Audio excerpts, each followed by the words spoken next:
हिंदी में ज्ञानपीठ सरस्वती व्यास सम्मान की यहाँ पर हम रिवीजन करने वाले हैं फटाफट से। एक बार लास्ट टाइम पर या फिर किसी भी एग्ज़ाम के लिए ये क्लास बहुत ही इंपॉर्टेंट रहने वाली है। ठीक है, ज्ञानपीठ सरस्वती और व्यास सम्मान को हम यहाँ पर देखने जा रहे हैं। तो सभी को नमस्ते, सभी को गुड इवनिंग और आप सभी का वेलकम है चैनल पर। ठीक है, तो चलेंगे हम यहाँ पर। सबसे पहले हम देखते हैं ज्ञानपीठ पुरस्कार। ठीक है, ज्ञानपीठ पुरस्कार आज तक किस किस को मिल चुका है और कब मिला था, किस रचना के लिए मिला था, ये सारी चीज़ें बहुत ही इंपॉर्टेंट होती हैं। और सबसे बड़ी बात है कि इस क्लास में आपको जो रचनाएं हैं और जो उनके रचनाकार हैं वो भी यहाँ पर याद होने वाले हैं। तो सुमित्रा नंदन पंत को हम सबसे पहले अगर बात करें, वैसे तो 1965 से ज्ञानपीठ पुरस्कार की शुरुआत हुई थी, लेकिन 1965 में ये मलयालम में दिया गया था। ये भाषाओं में अलग अलग में दिया गया था, लेकिन हिंदी की बात करें तो 1968 से इसकी शुरुआत हुई थी, जो कि सबसे पहले सुमित्रा नंदन पंत को ज्ञानपीठ मिला था हिंदी के लिए, और वो भी इनकी रचना थी चिदम्बरा। ठीक है, सुमित्रा नंदन पंत को 1968 में सबसे पहले हिंदी में मिला था ज्ञानपीठ पुरस्कार, ये आपको याद रखना है। रामधारी सिंह दिनकर को मिला था 1972 ईस्वी में, जो कि उर्वशी इनका एक प्रबंध काव्य है जो 1961 में प्रकाशित हुआ था। ठीक है, ये 1961 में आया था। इसके लिए इन्हें 1972 में रामधारी सिंह दिनकर को मिला था ज्ञानपीठ। वात्स्यायन अज्ञे जी को 1978 में मिला था। अज्ञे को याद रखना है, कितनी नावों में कितनी बार, ये इनका काव्य संग्रह है। ठीक है, कितनी नावों में कितनी बार, ये रचना किसकी है, तो अज्ञे जी की है, याद रखना है। महादेवी वर्मा को 1982 में मिला था यामा के लिए। यामा इनका काव्य संग्रह है। नरेश मेहता को 1992 में मिला है संपूर्ण साहित्य के लिए। ये बहुत इंपॉर्टेंट है, क्योंकि 1982 तक जो पुरस्कार दिए जाते थे ज्ञानपीठ, वो केवल किसी एक पार्टिकुलर रचना के लिए दिया जाता था, किसी एक विशेष रचना के लिए।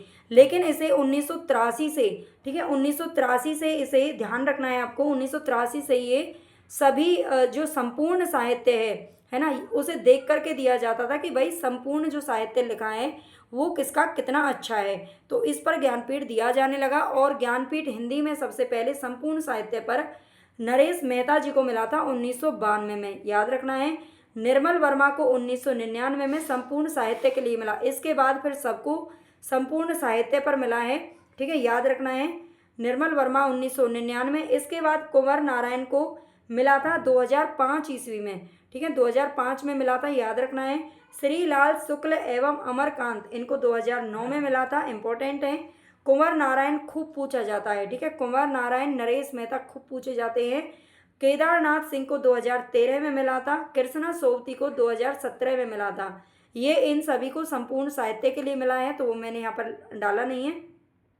और विनोद कुमार शुक्ल, ठीक है, विनोद कुमार शुक्ल को 2025 में अभी मिला है ये, है ना, तो इसका जरा ध्यान रखना है। अब सभी आपको ज्ञानपीठ पुरस्कार यहाँ से याद हो जाएंगे, और उम्मीद है कि आपको ये क्लास भी पसंद आएगी। पसंद आए तो भाई चैनल को सब्सक्राइब जरूर कर लेना जो बच्चे नए हैं, और लाइक कर देना वीडियो को, शेयर जरूर कर दिया करो आप लोग। ठीक है, इतना तो आप कर ही सकते हो। हरिवंश राय बच्चन को सबसे पहला सरस्वती सम्मान मिला था 1991 ईस्वी में, और ये इनकी जो आत्मकथा है उसके 4 भाग हैं। इनकी आत्मकथा के 4 भाग हैं, चारों भागों के लिए इनको सरस्वती सम्मान दिया गया था। लीलाधर जगूड़ी को 1997 में मिला, और इनकी रचना है नाटक जारी है।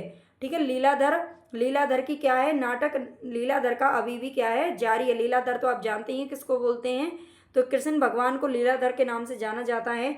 उनका नाटक अभी भी जारी है ना, कलयुग में आज भी वृंदावन में, तो ये कहावतें भी हैं कि वृंदावन में अभी भी रात में कुछ मंदिर हैं जहाँ पर श्री कृष्ण जी आते हैं।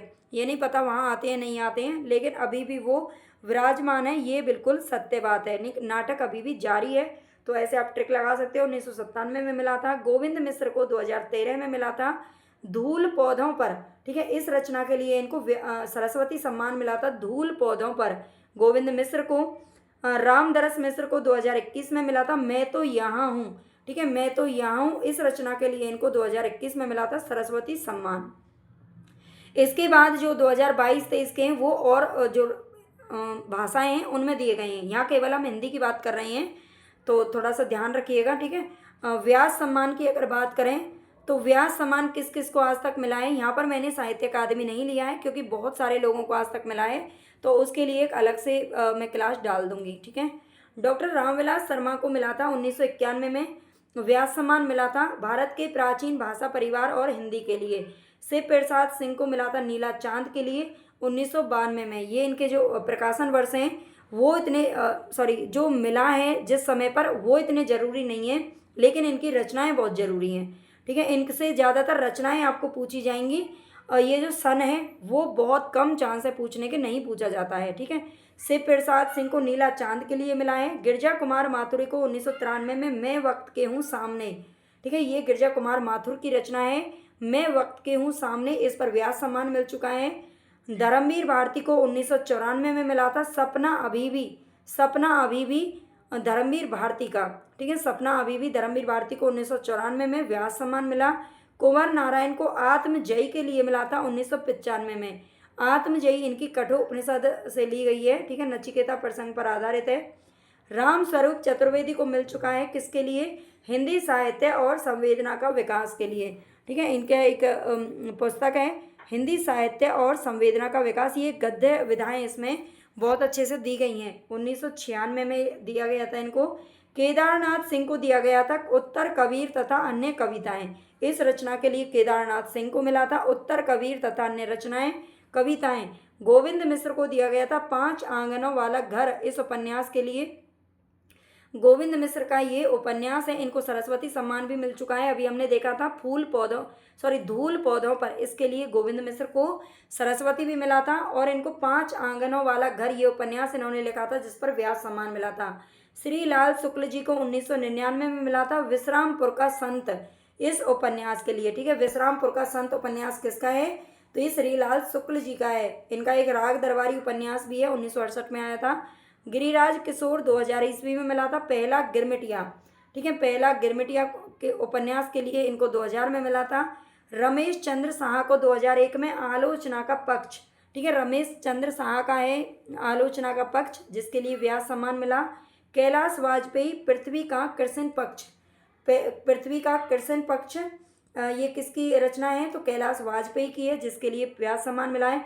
आप अगर आप ये सोचते हैं कि इन सबको हम याद कैसे करेंगे, तो इनको आप एक जगह पर लिख लीजिए, बार बार उनको रिपीट करना है, याद करना है, या फिर आप वीडियो को देखकर भी 2-3 बार रिपीट कर सकते हो, ठीक है। चित्रा मुदगल का 2003 में मिला था आवा उपन्यास, ठीक है, आवा उपन्यास के लिए 2003 में चित्रा मुदगल को मिला था। मृदुला गर्ग को मिला था 2004 में, इनकी रचना है, उपन्यास है इनका कठगुलाब, ठीक है, कठगुलाब के लिए मिला था इनको मृदुला गर्ग को 2004 में। चंद्रकांता को मिला था सतीसर उपन्यास के लिए, ठीक है, चंद्रकांता सतीसर उपन्यास। कृष्ण सोबती इंपॉर्टेंट है। समय सरगम के लिए मिला था 2007 में, ठीक है, समय सरगम के लिए मिला था, ये ध्यान रखना है। मन्नू भंडारी को मिला था 2008 के अंदर एक कहानी यह भी, ये आत्मकथा थी इनकी, और इसके लिए इनको मिला था 2008 में व्यास सम्मान। अमरकांत को मिला था इन्हीं हथियारों से उपन्यास के लिए। विश्वनाथ प्रसाद तिवारी को फिर भी कुछ रह जाएगा, इस काव्य संग्रह के लिए मिला था विश्वनाथ प्रसाद तिवारी जी को। रामदरस मिश्र की अगर बात करें तो इनको 2011 में मिला था आम के पत्ते, ठीक है। रामदरस मिश्र को ज्ञानपीठ भी मिल चुका है ना, सरस्वती सम्मान भी मिल चुका है, देखा था अभी हमने ऊपर। मैं तो यहाँ हूँ, इसके लिए सरस्वती सम्मान मिला था, और 2011 में इनको आम के पत्ते के लिए व्यास सम्मान भी मिल चुका है। नरेंद्र कोहली को ना भूतो ना भविष्यति, इस उपन्यास के लिए मिला है व्यास सम्मान। सुनीता जैन को मिला है क्षमा, इनकी रचना है क्षमा। सुरेंद्र वर्मा को मिला है काटना समी का वृक्ष, इसका और बड़ा सा नाम है, लेकिन इतना ही याद रख लेना, काटना समी का वृक्ष सुरेंद्र वर्मा का है, जिसके लिए व्यास सम्मान मिला। ममता कालिया 2017 में मिला था दुखम सुखम के लिए। लीलाधर जगूड़ी को मिला था 2018 में जितने लोग इतने प्रेम, ठीक है, ये बाद वाले हैं, इनका डेट पूछा जा सकता है। नासिरा शर्मा को 2019 में मिला था कागज की नाव उपन्यास के लिए। नासिरा शर्मा ने क्या चलाई, कागज की नाव। शरद पगारे को मिला पाटलिपुत्र की साम्राज्ञी उपन्यास के लिए। असगर वजाहत 2021 में मिला था महाबली नाटक के लिए, ठीक है। तो 2021 तक ये उपन्यास हम सारे देख चुके हैं, सम्मान सारे देख चुके हैं, ठीक है। साहित्य अकादमी के लिए मैं अलग से एक जो क्लास है वो लेकर के आऊँगी कल। तो अगर आपको ये वीडियो पसंद आई हो तो प्लीज़ चैनल को सब्सक्राइब जरूर कर लेना, लाइक कर देना और शेयर कर देना अपने सभी दोस्तों के साथ में। धन्यवाद।